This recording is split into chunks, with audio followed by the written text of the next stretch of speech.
There are thousands of jobs that are getting posted on Upwork every single day, and a part of those jobs are posted by scammers who are going to try to get you to work for them for free, or even try to steal your information and your money.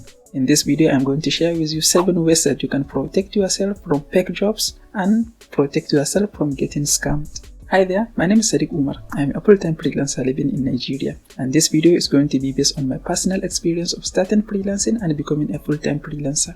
Before we get started, I want to remind you that there are enough real jobs on Upwork. So if you found a job that looks suspicious, you don't have to waste your time on it. Just throw it away and put your energy into more legit and more real jobs. Okay, the first thing that you need to be careful of is the client who are going to ask you to communicate outside of Upwork. I know Upwork takes 10 to 20% of your earnings, and your employer, the client, also has to pay a service fee.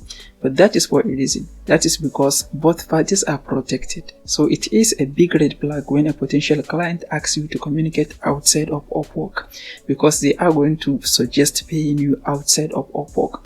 And when you arrange and when you agree on that, then you can easily get scammed. I mean, eventually you are going to work outside of Upwork, and I work outside of Upwork with my majority of my clients. I work with them outside of Upwork, but that is after you build some trust. That is after you work with them for some time, you build trust, you trust each other, then it will be okay to communicate and get paid outside of Upwork. But as the initial stage, when you just found the client, then it will be a bad idea to communicate with them outside of Upwork and accept payment outside of Upwork, because then if they refuse to pay you, there is nothing you can do. Okay, the next thing that you need to be careful of is providing work sample, pre-work sample. When you start communicating with some clients, especially if you are a complete beginner, you don't have any previous experience, you haven't completed any project, you don't have any reviews, they might ask you to provide some pre-work sample as a test to see how you work. For example, they might send you a social media caption and ask you to create 3 graphics for the caption just to see how you work as an example. And there is a big problem with that, because some potential client, they don't have any intention of hiring anybody. They will just communicate with like 10 freelancers and ask for sample from the freelancers. And when each freelancer creates 3 graphics for them, and then they have like 30 graphics for free, and they will end up not hiring anybody because they don't have any intention of hiring anybody, and they still have the completed project. So you need to be very careful of that. It's okay to provide pre-work sample, but you need to take some measures to protect yourself. What you can do is, if you are providing pre-work sample, because sometimes it will be a good idea to provide pre-work sample if you are a complete beginner, because the client didn't know if you really can do what you said you can. So what you should do in that case is, whatever you provide for them, add a big watermark to it. If you create a graphic, add a huge watermark so that they can see what you do, but they cannot use it. If it is a content, if it is a video that you edited for them, add a big watermark so that they cannot use the video as a project for themselves. They have to pay you if they want to use the project. Okay, the next thing that you need to be careful of is, before you agree to do any work for any client, check their employment history. Check their Upwork profile and see, have they ever hired anybody before? If they hired someone before, what is the review? What is the freelancer review? What review did the freelancer leave on their profile? That could give you an insight on whether it is a good idea to work for them or not. Because if they hired a freelancer and they refuse to pay them, or they do something bad for the freelancer, then the freelancer is probably going to leave a review on their profile. And that review is going to help you know what you are dealing with. I mean, it's okay if you found one review from one freelancer, one negative review from one freelancer, but if you found like 50% of the reviews on their profile are bad, terrible reviews from freelancers, then it might not be a good idea to take any project from them, because even if they end up paying you, they might end up giving you a bad review also.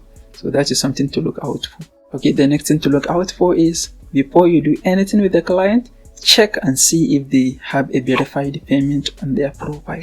And this is an advice I give to all freelancers. Before you even send your proposal to client, check and see if they have a verified payment method on their profile. If they have a verified payment method, that means they already verified a payment method. So if you get into contact with them, then you are going to get paid automatically.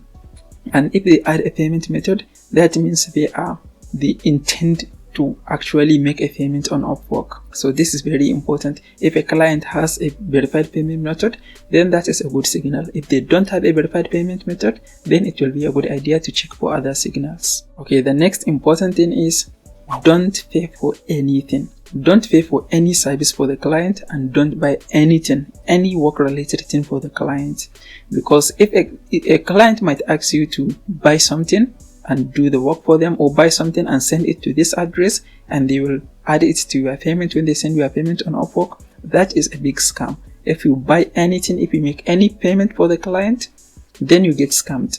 If a client asks you to subscribe for a service, or buy a course for them, or buy a product, or buy a gift card, or anything else, they should not ask you to pay anything to buy anything. If a potential client asks you to buy anything to make any payment, then you are going to get scammed. It's a good idea to report them to Upwork immediately. Okay, the next thing is, remember, no personal information, no personal contact information. A potential client or a client might send you a contract, and that is okay to sign a contract with your name and your signature, but you should never share any personal information that have nothing to do with work. If a potential client asks you for anything related to your banking information, just run away from them. Report them to Upwork also, because they are going to pay you on Upwork, so they have no business asking for your credit card information or your banking details. If they ask you something like that, report them to Upwork. And also refuse to send any form of identification to your client, to your potential client, because they don't have to know anything related to your identification. If they ask for your national identification, your driver's license, nothing. If they ask for anything, don't provide it to them. They are going to scam you, because there are some people who sell people's identification. So they might ask you to provide a scanned copy of your national ID card, your driver's license, your passport, and if they ask you that, report them to Upwork, because they have no business knowing that. So generally, you just have to be careful when you work on Upwork, especially when you are just starting out with a client. If you work with a client for 2-3 months, you already know whether they are a good client or not. If they pay you for months, then you know they are going to continue paying you. They have no reason to scam you. But if you are just meeting the potential client, then that is where you need to be extra careful about every step. Just remember, there are enough legit jobs on Upwork. So if a job looks suspicious, just throw it away and go to the next one. If you find this video helpful, please give it a like. Also, don't forget to subscribe to this channel, and I will see you in the next video.